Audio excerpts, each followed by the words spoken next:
नमस्कार, मी सुहास पवार. मेन मराठी 24 तासमध्ये आपले स्वागत. सर्वसामान्यांचा विश्वास मेन मराठी 24 तास.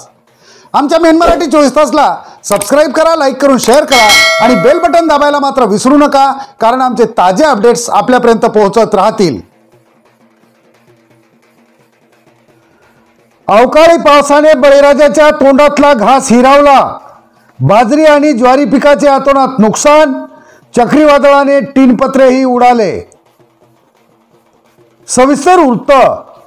यवतमाळ आणि वाशिम जिल्ह्याच्या सीमेवर गहुली फुलंब्री परिसरात काल अचानक आलेल्या वादळी वाऱ्यासह पावसाने शेतकऱ्याच्या अतोनात नुकसान झाले आहे.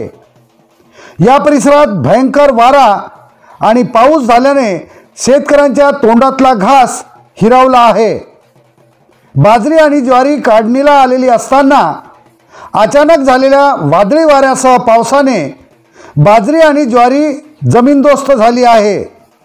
शेतकरी पुरता हवालदिल झाला आहे. राबून काढणीला आलेले पीक जमीनदोस्त झाल्याने बळीराजावर मोठे संकट आले आहे. तर काही ठिकाणी घर आणि गोठ्यावरील टीनपत्रे उडाल्याच्याही घटना घडल्या आहेत.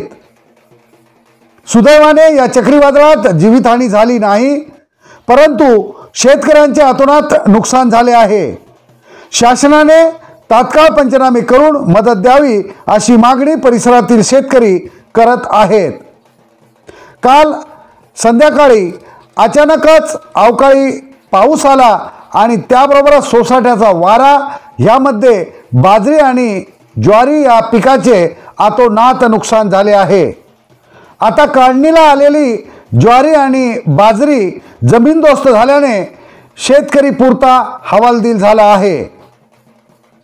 आता शेतकऱ्याचे डोळे हे शासनाच्या मदतीकडे लागले आहेत.